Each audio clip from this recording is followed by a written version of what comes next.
Good YouTube, Quinn Wade coming to you with that instant basketball analysis on the Analysis Playground on YouTube, exclusively on there forever. Of course, we gotta get to it on this beautiful Sunday night in December. Portland Trailblazers beat the Boston Celtics 114 to 108. The Celtics are 19 and 12 now, 9 and 7 on the road. Blazers are 13 and 19, 6 and 9 at home. Portland won the first quarter 31 to 30. Celtics did win that second quarter 33 to 24, but the Blazers won the third quarter 31 to 22. And then they won the fourth quarter 28 to 23 with a back-breaking offensive rebound from Donovan Clingan after a Denny Avdia miss to seal the game with some throws. After that, too. Kada, 29 minutes, 11 points, 5 and 9 from the field, 1 and 2 from the free throw line. Everybody in the starting lineup had a rebound or more. Kada ended up having the most with 8 on the team. He also had 3 turnovers, 1 steal, 2 blocks, 4 offensive rebounds, 5 personal fouls. He almost fouled out of this one, but didn't. +2 and plus minus. Other than that, still a quality game. It was a good look. Tried to do things defensively. Try to just keep it simple around the rim or near it, like he usually does. But the turnovers wasn't what you wanted. But it happens in this beautiful game of basketball. Derek White, 40 minutes. He played the most minutes on the team, but he only had 12 points. This was one of them games where he couldn't make a 3. He went 2 of 10 from 3, and that was really it about that. But he also finished 5 of 16 from the field. He also had 5 rebounds, 5 assists, 3 turnovers. He also had 5 steals. That really helped a lot too. This game was close throughout the game, even at the end. 1 block, 1 personal foul, a 0 and plus minus. And then Jaylen Brown. He's just been dominant this entire season. What a heck of a season from him. 37 minutes, 37 points, 14 to 23 from the field, 2 of 5 from 3, 7 to 10 from the free throw line, 7 rebounds, 4 assists, 6 turnovers, 1 offensive rebound. He almost fouled out also, but didn't, and they needed him to stay on the court as much as he could because he was just the most consistent offensive player that they had in this game. 0 and plus minus for him. Peyton Pritchard, just like Derek White, didn't shoot the ball that great. 38 minutes, 9 points. He didn't even get into double figures in this game. 3 of 10 from the field, 3 of 8 from 3. No free throws either. Derek White also, like I said, now no free throws either. 5 rebounds, 5 assists, 2 turnovers, 2 steals. No personal fouls, a +2 and plus minus for him. Jordan Wash, 10 minutes, 5 points, 2 of 3 from the field, 1 of 2 from 3. 1 rebound, 1 turnover, 1 steal, 3 personal fouls, a 0 and plus minus. At the end of the day, 2 starters didn't get in double figures. The rest was able to do that. But Jordan Wash didn't really take a lot of shots or do much offensively for the team. But he's mainly out there to just be a decent player and a great support player and a solid defender. The bench, Sam Hauser, 19 minutes. He also didn't have a good shooting night. He was 1 of 5 from 3. That was all his field goals. No free throws. 3 points, 2 rebounds, 2 blocks, 1 personal foul, a -9 and plus and minus.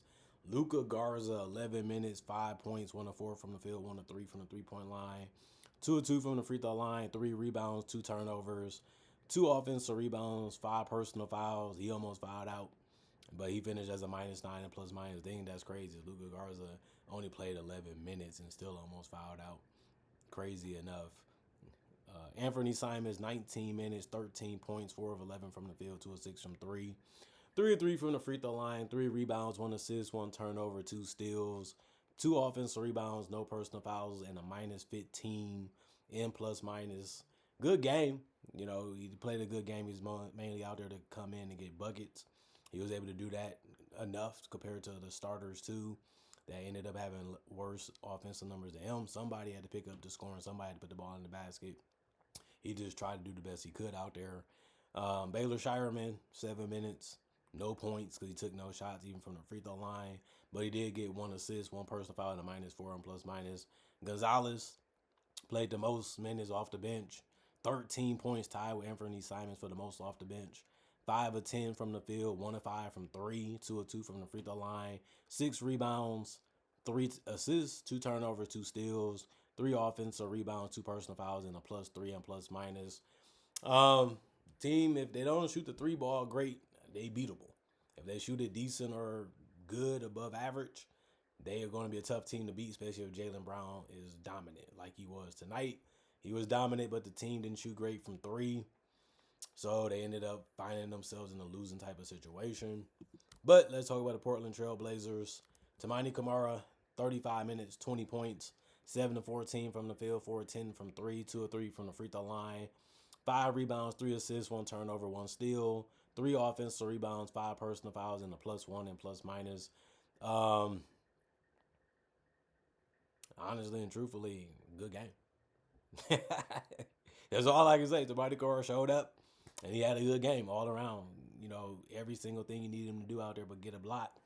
Everything else was just hood. Chris Murray, 30 minutes. He was the only starter to not get in double figures. He finished with 5. He only took 5 shots, though, and went 2 of 5 from the field and 0 of 2 from 3, 1 of 2 from the free throw line. He did have 4 boards, 3 assists, 1 turnover. He also had 2 offensive rebounds and no personal fouls and was a 0 and plus minus. Didn't do too much, but also didn't get in the way, and he did keep the ball moving. So he made some decent decisions out there. Denny Avdia, 39 minutes, 24 points. He went 8 of 16 from the field. But he only went 3 of 10 from 3. Like I said, you'd rather him take the 3 or the mid-range, even though he made mid-range in this game. You'd rather him do that than get to the basket or get to the free throw line. Even though this game he went 5 of 10 from the free throw line, that doesn't happen every night. So you got to take what the defense gives you. He tried to do that. Sometimes it works, sometimes it doesn't. From game to game, that's just how it is. But he did finish with 20 and 10 because he had 10 assists. He also had 7 boards, 5 turnovers, 2 steals, and a block. He also had 1 offensive rebound in the personal foul and a +8 and plus minus. And then Dino Klingen, 34 minutes, 18 points, 18 boards. Really strong game from him. 8 of 10 from the field, 1 of 3 from the three-point line, 1 of 2 from the free throw line. 1 assist, 2 turnovers, 7 offensive rebounds, 3 personal fouls, and a -4 and plus minus. Shaden Sharp, 32 minutes, 26 points. He ended up having the most points on the team, and he got to start. He also took the most shots on the team with 20, made 10 of them, so half. He also went 5 of 8 from 3. If he's making his threes, it's going to be a tough night for you. 1 of 2 from the free throw line, 5 rebounds, 1 assist, 3 turnovers, 1 steal, 1 offensive rebound, 2 personal fouls, and a +6 and plus minus. Hansen, 11 minutes, 3 points, 1 of 3 from the field, 1 of 2 from 3. 3 rebounds. Everybody off the bench got a rebound or more. All the starters got a rebound or more and an assist or more. He also had 2 turnovers, 2 personal fouls, and a +6 and plus minus. I ain't got nothing to say really bad about his performance. Didn't play enough minutes to me to really have a big night in the modern game how it's played. Unless he's on the perimeter more, which he was, but not enough, against the players that was out there and with them. Caleb Love, 29 minutes, 18 points, 6 of 14 from the field, 4 of 10 from 3, 2 of 2 from the free throw line, 2 rebounds, 3 assists, 5 turnovers, 2 steals, 1 offensive rebound, 1 personal foul, +4 and plus minus.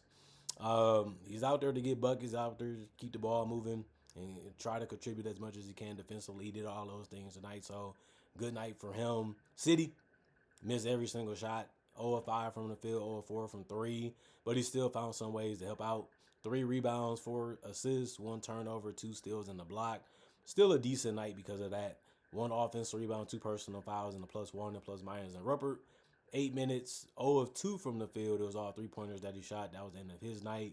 1 rebound, 1 assist, 1 turnover, 3 personal fouls, and a +8 and plus minus. Everybody else was injured, and besides Reith, who just didn't get on the court, coach's decision. Other than that, the last comparisons, 42 of 89, 47% from the field. The Celtics took 2 more shots, 91 to be exact. 44% from the field. For them, they shot worse than the Blazers. 18 to 51, 35% from 3. The Celtics only took 44 threes, but they only made it at 30%, so the Blazers won that one too. And then 12 of 21, 57% from the free throw line. That was just bad. They took 2 more free throws than the Celtics, but the Celtics made theirs at 79%. 48 rebounds. Celtics had 40, 26 assists. The Celtics had 19, 21 turnovers. The Celtics had 28 steals. The Celtics had 13. 2 blocks. The Celtics had 5. 16 offensive rebounds. The Celtics had 12. 32 defensive rebounds. The Celtics had 28. 19 personal fouls. The Celtics had 23. And close game. Could have went either way. The Blazers made the plays that mattered. They had made more effort, more hustle, and they just used their size when they could, even when it comes to guard play. And like I said, the Celtics just couldn't make enough shots from the perimeter, and they just used Jaylen Brown as much as they could. And the other guys, they chipped in where they could. They tried as well as they could. Just wasn't enough to beat the Blazers tonight. Happens, somebody got to win, somebody got to lose. Just keep it that simple. It just wasn't the Celtics' night tonight. So on to the next game for both teams. Comment, like, subscribe, share the notification bell to get the analysis when it first come out. I also do conversation video just like this, but about various other NBA topics and basketball ones too. I also do breakdowns of real footage of legends, current legends, rookies, and also future stars. I also do mock draft and draft coverage too. I also have over 4,000 plus videos on my channel that you can watch right now and enjoy, and it's all for free. And on top of that, I also try to make videos every single day throughout the day to give you something to look forward to and something to watch. Other than that, y'all stay blessed up. Y'all stay good. Peace. Thanks for appreciating the content. Thanks for coming back. Thanks for staying loyal. Thanks for staying faithful. Thanks for loving and respecting me and my analysis. And I'll see y'all later today, hopefully with more analysis.